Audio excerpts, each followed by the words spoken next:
how to build successful strategic relationships with other professionals. If you want to go fast, go alone. But if you want to go far, go together. This is an African proverb that still rings true today. Everyone knows it is impossible to achieve anything of great significance without the help and endorsement of individuals who can vouch for what you bring to the table.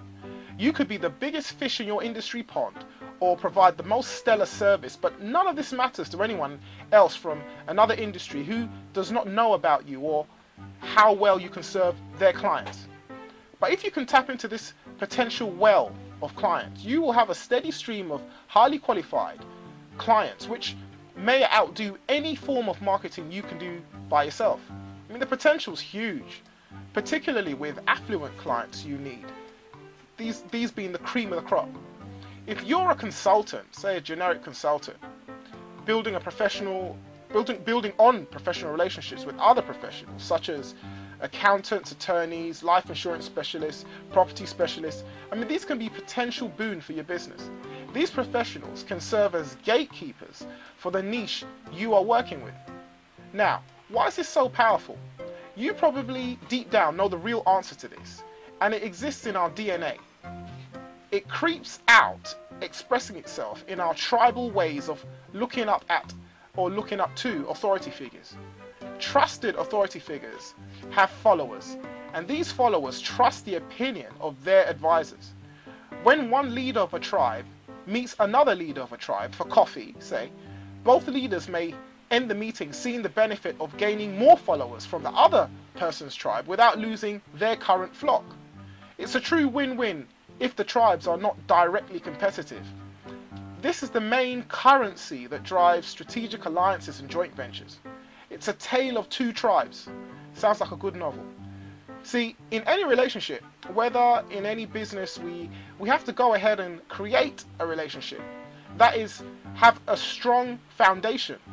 If our relationship with another professional is going to stand the test of time, there are going to have to be a few ground rules both parties live by.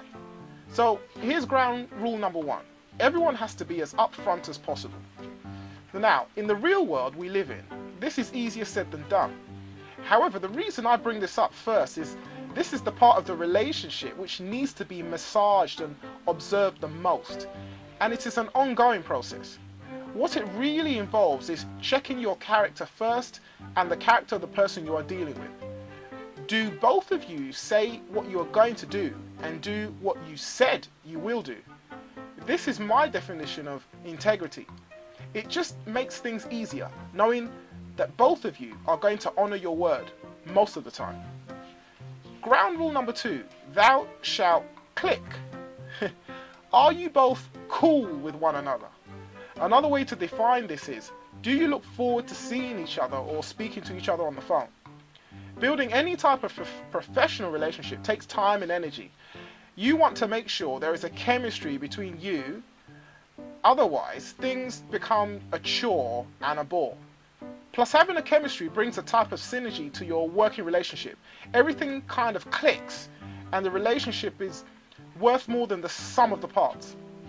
I can tell you firsthand there is nothing quite like having a successful relationship with someone you genuinely like. So ground rule number three, you both have clear goals. What if you are upfront about everything the both of you are doing? You both get along great. Okay, so how will you be able to measure the success of a relationship? How will you know if you are getting what you want out of it? The answer is having clear goals.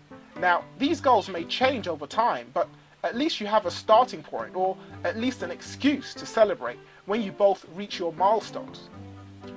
So ground rule number four is conviction.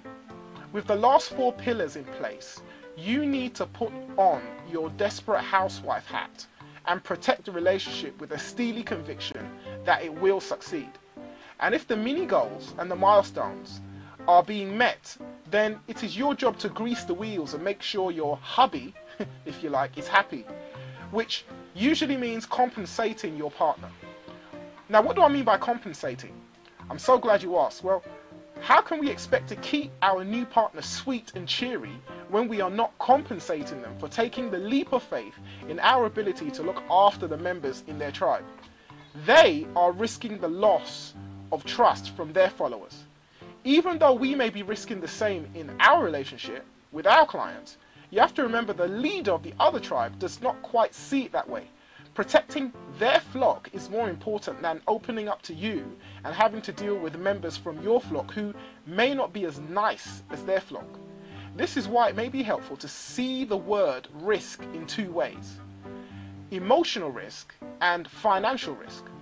The emotional risk is what we dealt with earlier with the ground rules. The financial risk is actually a bit more tricky.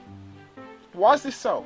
Well, if the relationship goes well, then everyone over time gets paid well. And as long as the beans are counted and split fairly, the emotional payoff is also good. But if the relationship turns out to be a bad one, then it does not really matter how the beans are counted and split. The financial costs could go into multiple amounts over time. And the emotional harm done to all parties means the tribe leader could be left with members of both tribes dispersing into the wild jungle with a bad taste in their mouths. So, how can we minimize the financial risk to the other party?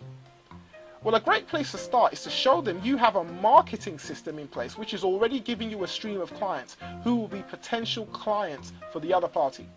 And the next part is to agree with each other on how you will share the additional incoming revenue. It's important to see the bigger picture here, because your job is to, as the tribal leader, is to set up as many of these relationships as possible with other tribal leaders. So when it comes to dividing the share of revenue, I always try and make sure the other side is getting more than me, whether that may be a token gesture or a 40-60 split. The key thing, and this goes back to being upfront, is that they should know they are getting more in the deal.